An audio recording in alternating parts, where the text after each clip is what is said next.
Good morning, gentlemen. It's Wednesday morning. I'm here in Duverne Valley. You can look up the road there. I don't know if you can see that view, but it's a beautiful view of Mount Hood usually. A little hazy maybe. Looks like they may have a fire up in that area, but good morning to you. Working from Duverne here today. I'll be down there at the We3 Cafe where they have some wireless and a great spot for me to focus and do work. Before I did, I wanted to talk to you about the man test. We talked about it at the Academy. Guys, I don't know if you're currently involved in a man test, but if not, make sure you are. I had a great conversation yesterday with my brother Dwight, and he's involved in a man test.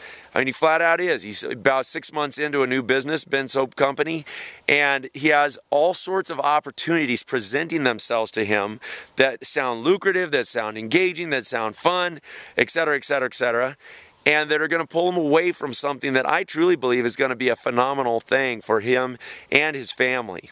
And I know he's growing as he's going through it, and the very act of saying no to all these other things that are coming to him as opportunities is a huge testing of who he is as a man and who he's going to be as a man. And he told me yesterday, hey, Chad, I committed to 2 years, and he goes, and I'm going to do it. By God's grace, I'm going to every day get up and do it. You know, and I thought of that verse in, there's a verse in 1 Peter, it talks about that the trial of your faith being much more precious than of gold that perisheth, though it be tried with fire. Obviously, that's talking about our spiritual faith in Jesus Christ being tested. But you know what? I think our will and our determination could be tested by fire, in a sense, and by the temptation to leave the duty, the course of duty or course of action that we've predetermined, and in lure of another better opportunity or another better situation. I just see many people do that in their marriages. They leave a current marriage for a better opportunity. And you know what, or I quote unquote better. You know, and at the end of the day, there's a verse also that says in Hebrews, I think it's chapter 12, verse 11, where it talks about that all discipline or chastening seems not to be joyful at the moment, but grievous. But afterwards, it yields the peaceful fruits of righteousness. And in the middle of a man test, it seems like the best thing ever to do would be to stop and jump onto some other train, to jump onto some other business opportunity, to start something new, to go back to school, to change course. And I'll tell you what, most fruits, I'm finding just in my little farming, my limited farming experience, take years to develop. And so having a course of action that you're going to pursue in the form of a man test, I think is just so vital to growing us as men. And anyways, I want to challenge you with a man test must require massive endurance, must involve massive perseverance.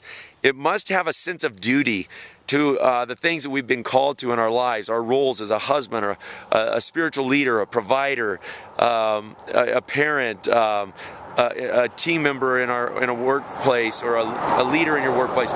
Those things are important, because I think people sometimes go, oh, I'm going to climb Mount Hood this week, and that's a man test.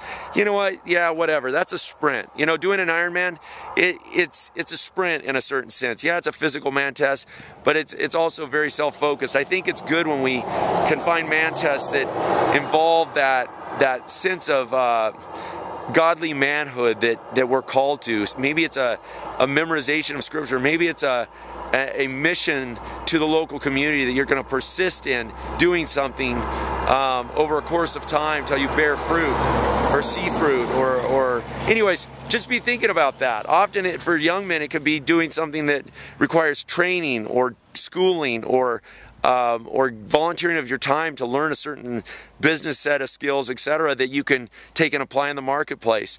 An internship or again, a million different facets that this can take. But prayerfully consider what your man test is, guys. If you're not involved in one, get involved with one, because that's where the Lord does massive work in our lives. And those are the things that 3 years down the road you look back and you go, boy, Lord, you use that to shape me, to mold me, to make me more of the man you want me to be. And your wife will be blessed for it. Your future wife will be blessed for it. Your children will be blessed after you for it. Anyways, have an awesome man test kind of day. I love you guys. Take care. Lord bless.